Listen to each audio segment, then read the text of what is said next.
오늘도 하루 종일 일하시느라 수고하셨어요. 사랑합니다.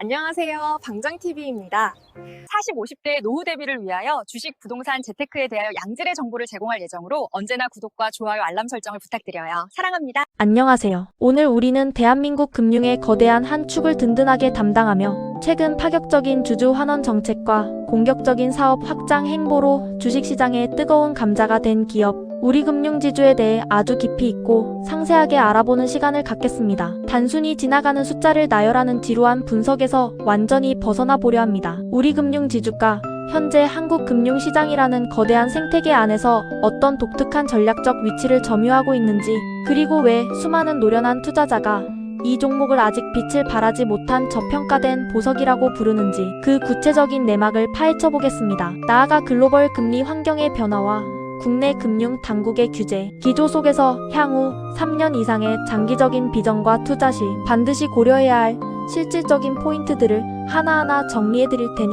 끝까지 시청하시면 우리금융지주라는 기업을 완벽하게 이해하고 여러분만의 성공적인 투자 전략을 세우는 데 큰 도움이 되실 것입니다. 이 영상은 아주 방대한 양의 전문적인 정보와 분석을 담고 있으니 호흡을 길게 가지고 함께 해주시기 바랍니다. 먼저 우리금융지주가 정확히 어떤 길을 걸어온 회사인지 그 특징부터 면밀히 살펴볼까요? 우리금융지주는 대한민국을 대표하는 4대 시중은행 중 하나인 우리은행을 중심으로 구성된 종합금융그룹입니다. 다른 대형 금융지주사와 비교했을 때 가장 눈에 띄는 차이점이자 특징은 바로 그룹 전체 수익의 은행에 대한 의존도가 매우 높다는 점입니다. 이는 과거 금리가 가파르게 상승하던 시기에는 이자 이익을 극대화하여 수익을 폭발적으로 늘릴 수 있는 강력한 엔진 역할을 톡톡히 해냈습니다. 다른 금융지주사들이 증권업의 부진이나 보험 계열사의 회계기준 변경으로 인한 손실로 고생할 때 우리금융은 은행업의 본질에 집중하며 실적의 선명성과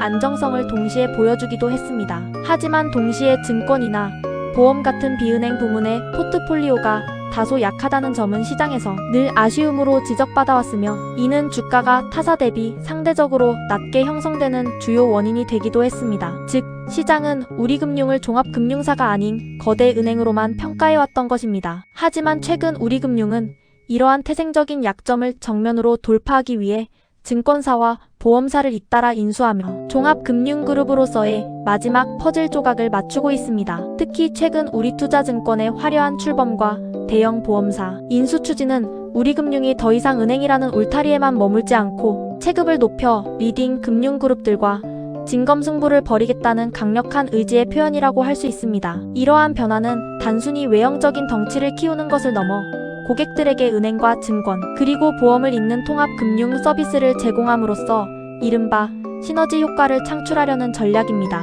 예를 들어 은행 고객이 자연스럽게 우리투자증권을 통해 자산 관리를 받고 우리보험을 통해 미래를 설계하는 원스톱 솔루션을 제공하는 것입니다. 이는 향후 우리금융의 이익 기초를 더욱 단단하게 만들고 시장의 평가 잣대인 멀티플을 근본적으로 바꾸어 놓을 수 있는 중대한 역사적 변곡점이 될 것입니다. 실적 면에서도 우리금융은 매우 탄탄하고 견조한 모습을 보여주고 있습니다. 연간 당기순이익 3조 원 시대를 안정적으로 유지하며 국내 최정상급 금융그룹들과 어깨를 나란히 하고 있습니다. 비록 새로운 계열사를 편입하고 시스템을 정비하는 과정에서 일시적인 인수비용이나 전산 통합비용, 그리고 초기 마케팅 비용이 발생할 수는 있지만 그룹의 핵심인 우리은행의 영업력과 자산, 건전성이 워낙 견고하기 때문에 기초 체력만큼은 매우 튼튼하다고 볼 수 있습니다. 또한 완전 민영화 이후 경영진은 경영 효율화에 모든 역량을 집중하며 판매 관리비를 아주 철저하게 관리하고 있습니다. 이는 기업이 벌어들인 돈 중에서 불필요한 지출을 줄여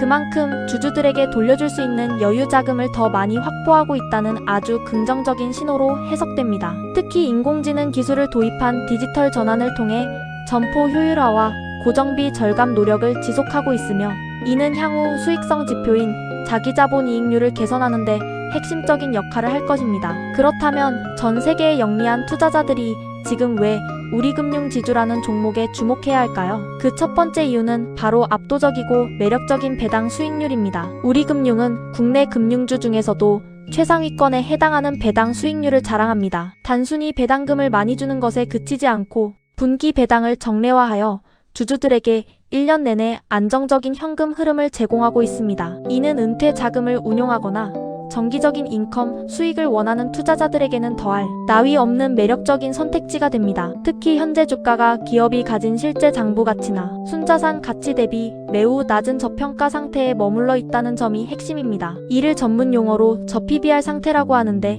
이는 현재 가격대에서 진입할 경우 매년 꼬박꼬박 들어오는 높은 배당 수익률은 물론이고, 향후 정부의 기업 밸류업 정책에 따라 시장의 재평가가 이루어질 때 주가 상승에 따른 매매 차익까지 동시에 노릴 수 있는 매우 강력한 안전 마진 구간에 있음을 의미합니다. 두 번째 투자 포인트는 경영진의 강력한 주주 가치 제고 정책입니다. 우리금융지주는 최근 자사주 매입과 소각에 그 어느 때보다 진심인 모습을 보이고 있습니다. 자사주 소각이란 기업이 시장에서 자기 주식을 직접 사들여 완전히 없애버리는 것을 말하는데, 이는 시중에 유통되는 전체 주식 수를 줄여 여러분이 보유한 단 한 주의 가치를 물리적으로 높여주는 효과가 있습니다. 이해를 돕기 위해 피자 한 판을 예로 들어보겠습니다. 10명이 나누어 먹을 때보다 5명이 나누어 먹을 때 한 조각의 크기가 훨씬 커지는 것과 같은 원리입니다. 경영진은 총 주주 환원율을 지속적으로 높이겠다고 대외적으로 약속하며 주가 부양에 대한 확고한 자신감을 내비치고 있습니다. 이러한 행보는 단순한 구호에 그치지 않고 실제 분기별 행동과 수치로 증명되고 있어 시장의 신뢰를 빠르게 얻어가고 있습니다. 주주 환원에 적극적인 기업일수록 주가의 하방, 경직성이 강해진다는 점은 하락장에서도 장기 투자자들에게 큰 위안과 확신을 줍니다. 세 번째 포인트는 비은행 부문 확장에 따른 기업 가치 재평가, 즉 리레이팅 기대감입니다. 그동안 우리금융의 주가를 짓눌렀던 가장 큰 요인 중 하나는 증권과 보험이라는 두 달개가 없다는 점이었습니다. 투자자들은 은행 이익만으로는 성장의 한계가 있고 금리 하락기에 수익이 급감할 수 있다고 느꼈기 때문입니다. 하지만 이제 증권사가 본격적으로 시장 공략을 시작했고, 대형 보험사 인수가 성공적으로 마무리되면 그룹의 수익 구조는 이전과는 비교할 수 없을 정도로 다변화될 것입니다. 이는 단순히 매출 숫자가 늘어나는 것을 넘어 수익의 안정성을 획기적으로 높여줍니다. 예를 들어 금리가 내려가는 시기에는 은행의 예대 마진이 줄어들어 수익이 다소 감소할 수 있지만, 이때 증권사가 주식시장의 활기를 바탕으로 수수료 수익을 올리고 보험사가 자산 운용 수익을 통해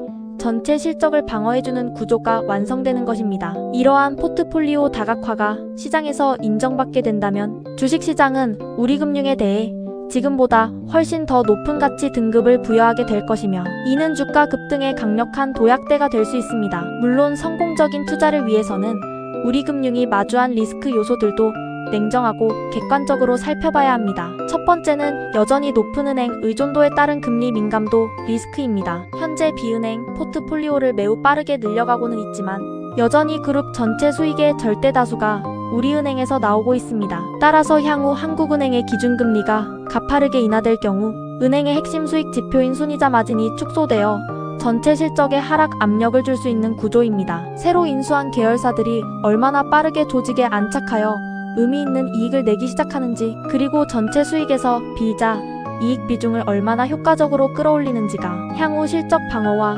주가 상승의 핵심 열쇠가 될 것입니다. 비은행 부문의 연착륙 여부가 향후 12년의 가장 중요한 관전 포인트가 될 것입니다. 두 번째 리스크는 자산 건전성 관리 및 내부 통제 시스템에 관한 이슈입니다. 최근 금융권 전체의 화두인 부동산 프로젝트, 파이낸싱 부실 우려로부터 우리금융도 완전히 자유로울 수는 없습니다. 물론 우리금융은 선제적으로 막대한 규모의 충당금을 쌓으며 만약의 사태에 대비하고 있지만, 고금리 상황이 예상보다 길어지거나 경기 침체가 심화될 경우 자산 가치 하락에 따른 추가적인 비용 발생 가능성을 완전히 배제하기 어렵습니다. 또한 과거에 발생했던 크고 작은 금융사고나 내부 통제 시스템의 취약점은 기업 이미지와 고객 신뢰도에 타격을 줄 수 있는 매우 민감한 요인입니다. 경영진이 얼마나 투명하고 엄격하게 조직을 관리하며 신뢰를 회복해 나가는지, 그리고 사회적 책임과 윤리 경영을 어떻게 실천하는지 투자자로서 지속적으로 지켜봐야 할 대목입니다. 신뢰 회복은 곧 외국인 투자자의 유입으로 연결되기 때문입니다. 마지막으로 가계부채 규제 강화와